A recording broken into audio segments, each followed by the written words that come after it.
sigwe bakakuba kati emirundi ebiri nga tana retaliate. For example, muganda wange yagamba senkuba enkubo nkuka namba.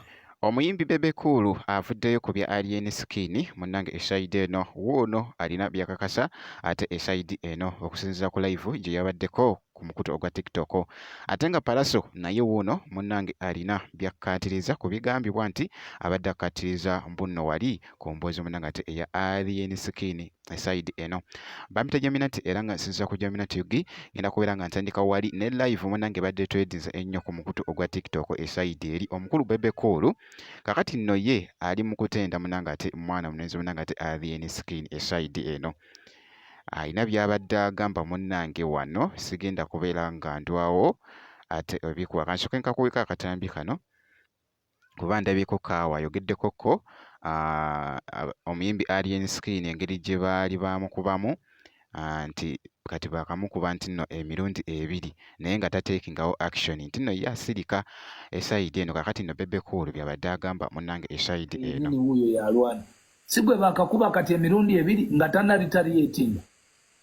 Mulumba wakawo omuntu teyazza n'asirika naye n'abeera ne mulumu ye mwennyini n'akasimu naye nga kimenke ki abeera mulumu n'akasimu n'atazza kakondi ne mukanyuga amayinja ne mukuba konvoyi n'emmotoka zonna n'asirika golooza ki kati ensi yonna emwagala nabadde eyumbe twali ffenna eyumbe ngamba kantestingeko obutestinzi ndete aliye mwakira naye mwe mulowooza azannya geemu ki because he has chosen the right steps.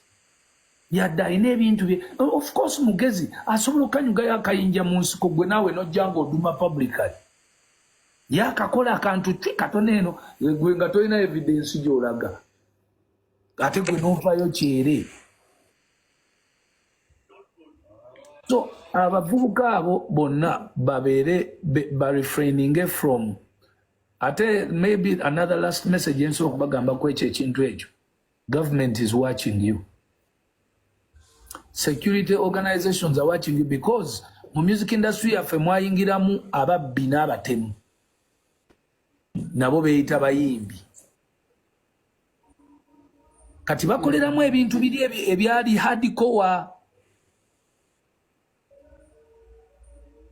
Ebintu ebyo babikoleramu.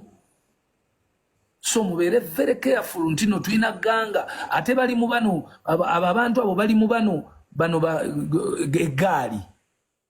Byebyo nno munnange ate ebiri mu kugenda mu maaso eside eyo live eyo naye nga yatredinze nnyo ku mukutu ogwa TikTok eside eyo.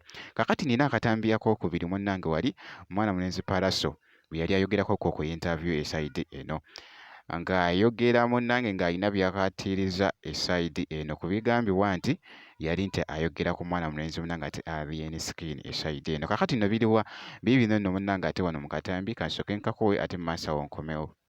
For example, muganda wange yagamba senkuba enkubo nkuka namba ate onyumya bano kati oli wakiwulira eri mutwe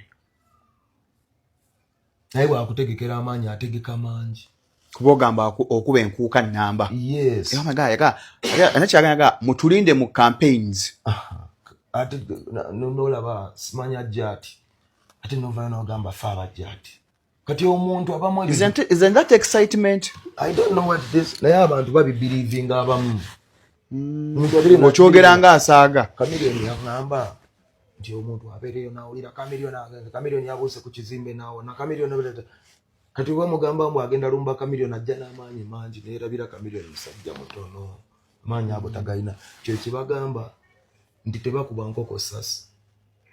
Tuyinza kuba nkoko sasi toyinza kuba nsiritteke bo omugambo oyo ogikuba engatto kikonde mbola okuba ekulume buli kimu kiina ki kati ojja kuvaayo gwenyini nga mukwano mukunyumya weewa obuzito bungi omuntu akusiigira ekifaananyi nti kibagamba mbu eyeweeza omumba gwe bazikuba kati bwe balagamba oli wakabi n'abajja baba bakabi abamu agenda n'alaga nti ye obuzito bwe bunene kati abeeyiganga nabo ne balowooza nti baba bamulumba balina kujja kyalo kibinja kubusinzira ku I'm above the law, I'm the law, I'm order from above. Bibazze balabako byebyo nno munnange ate ebiri mu kutambula esayidi eyo era nga bwe nti bwenkyekizako ku bantu bano esayidi eno ngenda kusaba vidiyo gimpe like kasita obeera nga tonnaba ku subscribinga ate nakyo kikole ddala ngenda kubeera nga nkomawo ate mu maaso eyo katono nnyo bwe nti